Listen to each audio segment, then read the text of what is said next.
Well, a very good afternoon, everyone. It's really lovely to be here with you this afternoon at Stafford to share with you some thoughts, not from myself, but from the Bible, to answer or stimulate some thoughts in our mind: evolution, chance, or creation. And hopefully by the end of the talk it might get you thinking, to go away and to contemplate these things a little further in your own lives.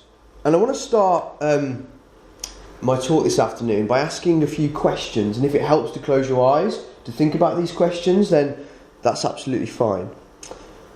When travelling to work, to school, to college, to university, or any place that you tend to visit on a daily basis, in your car, on your bike, on the bus, by foot, however you get there by means of transport, the first question is, on that commute or on that journey, what do you see?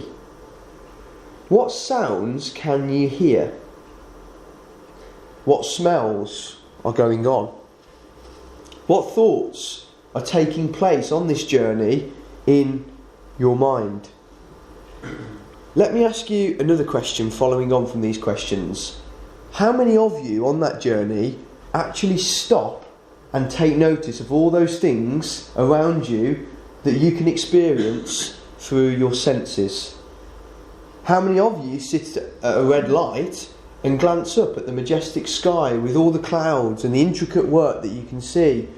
Or are you sitting there at the red light moaning about the person who's trying to edge in front of you and get past? How many of you sit in the car and turn to see the beautiful trees and the detailed leaves that reveal the seasons, whether there's no leaves on the trees or whether they're blooming with lovely colours in the summer? Do you ever in your life, on these journeys, just stop and take notice and think about how great and unexplainable this world is, this galaxy is, this universe is, that we all live in and find ourselves existing? Or are our thoughts just drowned out by the radio or by the many worries that we have perhaps going on in our minds? If you ever do stop and consider these mind-blowing things, do you ever just wonder how it all happened? How this planet was made? How you and I came into existence? How the galaxies, how the universe even came about? I mean, let's go a little bit deeper than this. We're constantly on the news being told to stop and to take notice about, all the corruption and global warming that's taking place, and how we as individuals, by the amount of fossil fuels we're burning and the amount of plastic that we're using, is ruining the planet, and that it's wasting away, and the ice caps are melting and animals are going extinct. I saw this week that the great rhino, or the white rhino, it was the last one to die, and all these awful things are happening around us, and it's awful to think about, isn't it? But going a bit further than that, do we actually appreciate where all these things started? Does it ever cause you and I to wonder whether it was all by chance, whether it was a huge explosion, whether it was just a coincidence? Or maybe that behind all these amazing, unexplainable things, there was a supernatural being who created all these things that we see, hear and smell. My dear friends, this afternoon I want us to take the time right now to just stop in our lives, to pause and to consider, and to hopefully be utterly and completely amazed by the things that we're going to look at this afternoon. This afternoon I want us to consider some absolutely mind-blowing facts about this planet that we live on. I want us to consider some complex facts and information about human beings.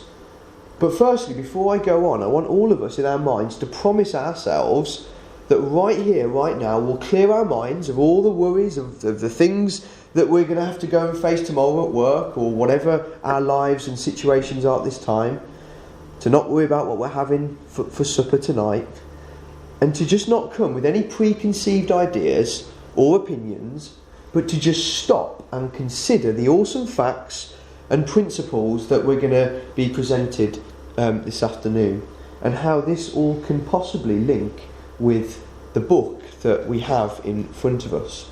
So the way we're going to approach this talk, as some of you may know, I'm a teacher, and whenever I'm teaching, we always come up with a few aims or steps to success that we hope to achieve by the end of the talk. And we're going to have 3 objectives. Sorry, that's just a picture of my journey to work. I'm quite well blessed. I get to go through some lovely fields, and sometimes you really get to appreciate and remember God in those moments.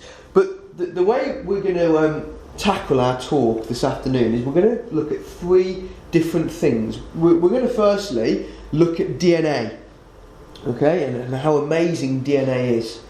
We're then going to look at the ingenious rat, okay, and hopefully that's sparked a bit of intrigue as to what that's all about. And then the final thing is we're going to look at sustainability, and we're going to particularly look at the water cycle. So those are the 3 things that we're going to consider. And then the final question is, how do these things relate to you and your relationship with God, and why they might be important to think about in your life. So, being a teacher, and to make sure you're all on your toes, and I'm used to kids shouting out, so you don't have to remain silent, I do like a little bit of audience participation. So, for a house point, does anyone know what DNA actually stands for? Anyone want to have a go at trying to pronounce it? Deoxyribonucleic acid. I think that's I've done this talk a few times. I think that's the best pronunciation I've heard so far. I'm not even going to pronounce it, but he's absolutely right. Okay, that is what DNA is, and DNA is just a huge, massive information system, if you want to put it bluntly and simply. It contains the blueprint of life, all life. It makes you and I who we are. Now, I don't claim to be a scientist at all. I teach year 4 science, which is very basic, nice little food chains and things. Okay, I'm not a scientist. But just for the next few minutes, with the information that I've accumulated and looked at, I want to now try and blow your mind about DNA and think whether this could have happened by chance or whether there must have been a creator behind this. Now, DNA is a complex chemical, and it carries genetic information. It's contained within chromosomes, which are found in the nucleus of both cells. Now, just to give it you very simply, that's the kind of picture I put up at school. In humans, there's millions, even trillions of cells inside your body. And inside each of those cells, there's a nucleus. And inside the nucleus, you'll find those little chromosomes. And chromosomes, as you can see by that picture there, they're shaped in that X sort of shape. Thank you. There. And chromosomes are, as I've said, they're X-shaped objects found in the nucleus of most cells, and they consist of long strands of a substance called DNA, as we know. Now, there's a section of DNA that has a genetic code for making a particular protein. Does anyone know what that protein is called that DNA produces? Something a lot of us wear on our legs that are in the colour of blue. A gene. Okay, that's what that's the protein that DNA produces, a gene, and the gene is the unit of information that we have inherited from our parents. And each chromosome may have inside of it several of thousands of genes, and we inherit particular chromosomes through a combination of different genes from our mother and from our father. And the genes on those chromosomes carry the code that determines our physical characteristics from a combination of both sets of our parents. And we maybe fortunately or unfortunately receive and inherit those particular attributes and characteristics that we have taken from our parents. And what's really interesting, aside from red blood cells, all other cells in the human body contain DNA. And I thought to myself, well, why is it that DNA is not found in red blood cells? Now, apparently, I was speaking to a friend who did like A-level biology, and she was saying to me that actually red blood cells do begin with DNA, but strangely, the cells inside eat away at the DNA, so there's no traces of it left. Now, I don't know why that happens. It's one of those mysteries about the human body. Maybe you can enlighten me after. But it does start with DNA, but the red blood cells eat away at the DNA, so there is no more traces. Now, DNA is actually like books of information written by a language system. And scientists today know language is actually a code. And code doesn't just appear by itself. Code and information comes from a source, an intelligent source. Nobody's ever seen matter or physical substance by itself give rise to a code. Nobody's ever seen matter by itself give rise to information. Information always comes from an intelligent source. And to me, personally, when you look at DNA, it cries out to me, oh, in the beginning was God. To me, there had to be an extremely intelligent designer behind this remarkable chemical that we find and don't really understand inside of our bodies. Just think about this concept for a second. We all, as human beings, begin as one single cell. If there was no source to provide or to create this information, then how on earth, I ask, does that cell know how to then go on and build a body? How does it know how to create hundreds of trillions of other cells within inside that body, with thousands of different kinds, and each one of them so complex, far beyond our comprehension and understanding? Well, the reason that this happens is because of DNA. It's because of a chemical that I believe God created, that has been created to contain all this complex information about you and about me. It's an encoded instruction manual. It's the densest, the smallest storage mechanism known in the whole of the universe, far smaller than the USB sticks that we think are really clever and carry around. And what's really interesting, I'm going to visually try and show you this now. If you stretched out one strand of DNA, it would be, my maths is correct,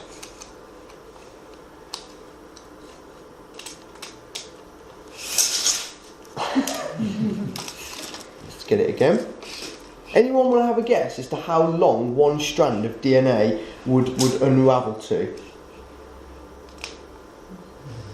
2 meters. 2 meters. Okay, isn't that amazing? You've got thousands of those inside your body. 2 meters, one single strand of DNA would stretch out to.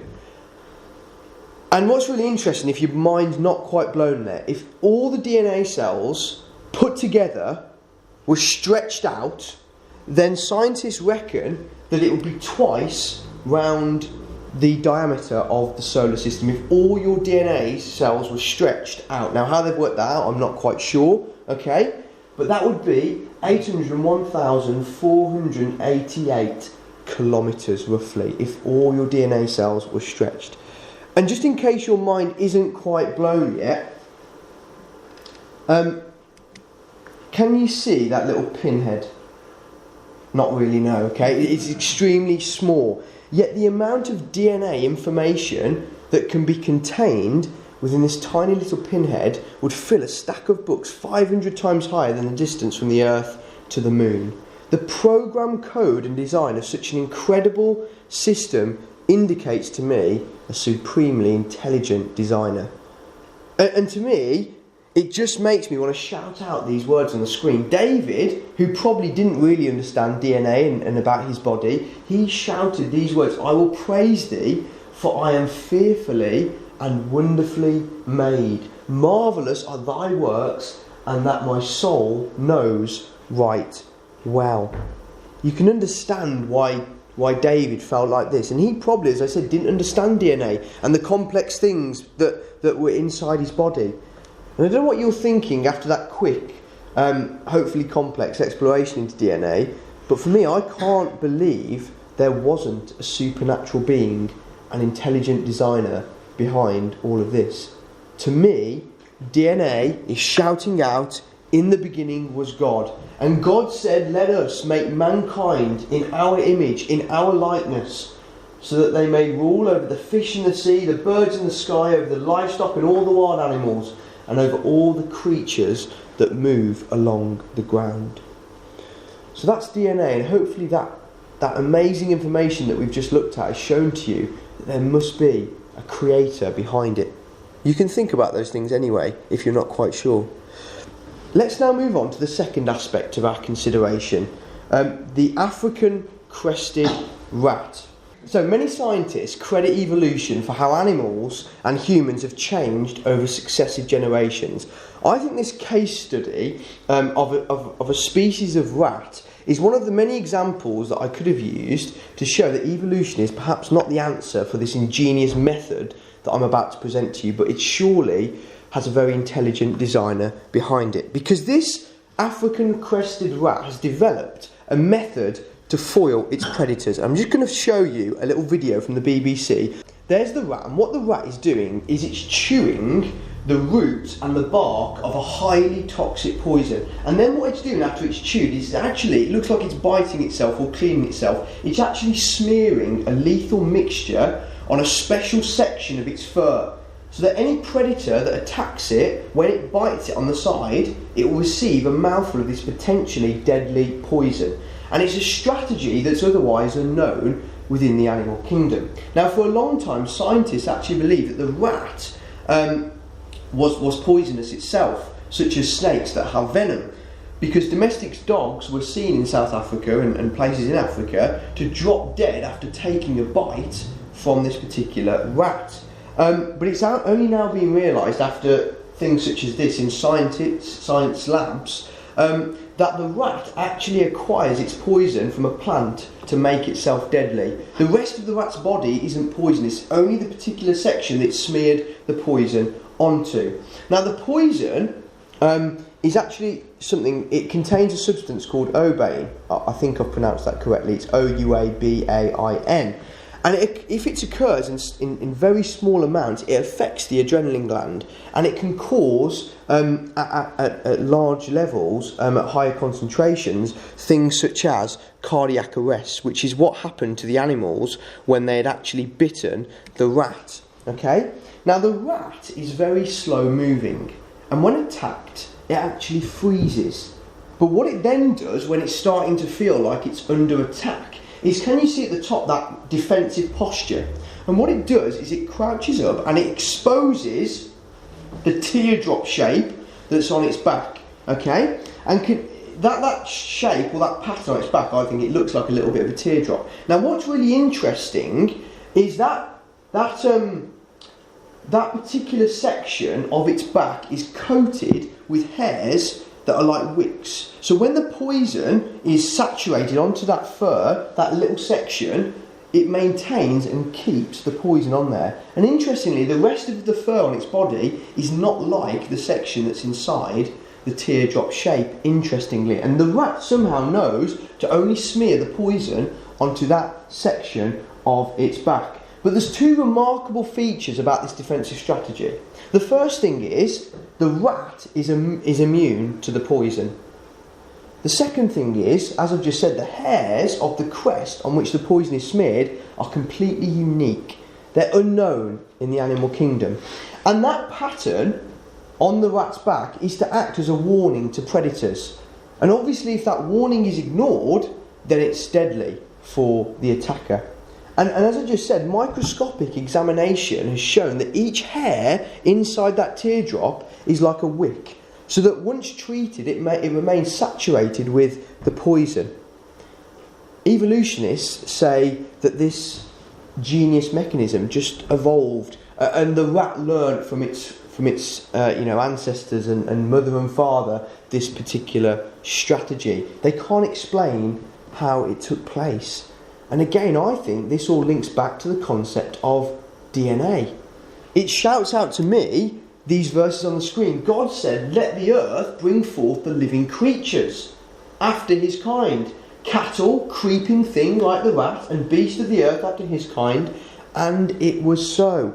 How else, without having that DNA passed on, would the rat know that the poison was safe for him to eat? How would it then know to smear across a specific region of it across its back? How could this remarkable creature, this intelligent mechanism, just have evolved or come about by chance? It to me again speaks of an intelligent designer who thought and meticulously created these things. And with all the things that we're looking at from the natural world of DNA and of animals, we see that all of them are sustainable. If the earth was left without man's interference, then the animals, the natural processes would carry on because they have been created and designed in a sustainable way. Just think for a moment about, that's another wonderful quote, the works of the Lord, in wisdom he made the earth full of his creatures. But if we just think of sustainability for a second, let's just think about the water cycle for a few moments. The reason it's called a cycle is because water is continuously moving around the system. And the illustration on the screen shows how it changes state through the cycle. It can be a liquid in precipitation, it can be a vapour in the condensation and the evaporation, and it can go to a solid when it's in a state of being frozen. Now, it's a system that we understand that has always been there. It sustained this planet for as long as man can remember. Without water, we would be in drought, and the world and everything living in it would be dead without water, if we put it really bluntly. And once again, personally, I find it tremendously hard to believe that such a complex, reliable and sustainable system could have been concocted by a reaction, by an explosion, or just by chance. And what's really interesting is man believes, and scientists believe, and geographers, that it was a man called Bernard Palissy who first considered the water cycle in 1546, and then a man called Leonardo da Vinci, you may have heard of, in 1508. He also contributed to Palissy's work. So man considers it to be in about 1546 that the water cycle was understood, and yet the Bible was written many, many years before that. And the verses on the screen are actually taken from the Old Testament. And look what they talk about. When God utters his voice, there is a multitude of waters in the heavens, and he causes the vapours to ascend. Well, that's a definition really of evaporation, isn't it? From the ends of the earth. He makes lightnings with rain, brings forth the wind. Let's look at the Psalm 1. He causes the vapours to ascend from the ends of the earth, evaporation. He makes lightnings for the rain. He brings the wind out of its treasuries. Ecclesiastes, if the clouds be full of rain, then they empty themselves on the earth. That's precipitation. All the rivers run into the sea. Well, that's surface runoff and a bit of groundwater flow. Yet the sea is not full until the place from where the rivers come, there they return again. The concept of returning like a cycle. If man had only looked at the Bible, they may have been able to discover the water cycle many, many years before 1546. And once again, personally, I'm absolutely blown away by this infinite knowledge that our world portrays to us. And even more so that the book placed on our laps this afternoon spoke of these things many, many years before.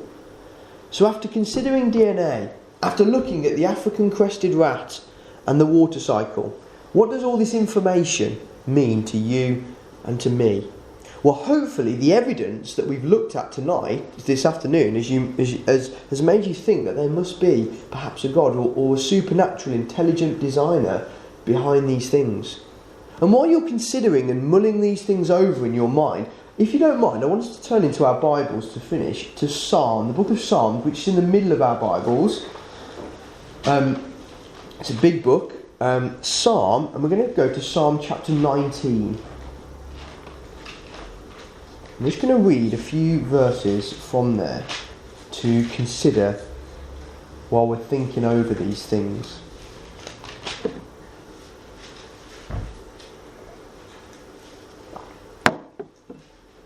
Psalm 19.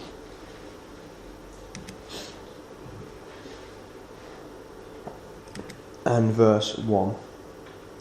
The heavens declare the glory of God. And when we look at the stars and the moon and the sun and the clouds and the beautiful colours at the moment that we're seeing on an evening and in the morning, they do declare the glory of a creator, don't they? And the firmament shows his handiwork. Day unto day he utters speech. Night unto night he shows knowledge. There is no speech nor language where their voice is not heard. Everyone understands night and day. Their line is gone out through all the earth, their words to the end of the world. In them hath he set a tabernacle for the sun, a dwelling place The sun rises in some countries when it's setting in the others. And the sun is like a bridegroom, verse 5, coming out of his chamber, and rejoices as strong as a strong man to run a race. His going forth is from the end of the earth, and it rises every morning and sets every evening, doesn't it? And there is nothing hid from the heat or the light thereof. The law of God, or the Lord, is perfect, and it converts the soul. And I hope this afternoon the things that we've looked at may convert your soul and your mind to think about God. The testimony of the Lord is sure. It makes wise the simple. The statutes of the Lord are right. They rejoice the heart. The commandment of the Lord is pure, and it enlightens the eyes. And the things that we see enlighten our hearts and minds. The fear of the Lord is clean, endures forever. The judgments of the Lord are true and righteous altogether. More to be desired are they than gold, yes, than much fine gold, sweeter also than honey in the honeycomb. Moreover, by them is thy servant warned, and in keeping of them there is great reward. Who can understand his errors? Cleanse thou me from my secret faults. Keep back your servant from presumptuous sins. Let them not have dominion over me. Then I shall be upright, and I shall be innocent from the great transgressions. And this is my prayer for all of us. Verse 14. Let the words of our mouths and the meditation, the thoughts, the questions that might be going through our minds, of our hearts, be acceptable in the sight of the Lord, who is our strength and our Redeemer. So this week, as you go on your journeys to the various places that you visit every day of your lives, as you feel the heat of the sun, if you go to the beach and see the power in the waves and the wind, or if you're just reflecting upon the green hills and the beautiful trees around, take thought and consider in your own mind whether this world just happened by chance, or whether there is a God behind it all. My plea and my prayer to you is that if you think there is an intelligent designer behind this, then open up his book, the Bible. Ask someone to teach you about him and his plan for the earth, for you and for me and for the rest of mankind. And ask God to help you find him. I pray that God blesses all of us in our journey to him and having a relationship with him. And I thank you all for listening this afternoon. God bless you all. Thank you.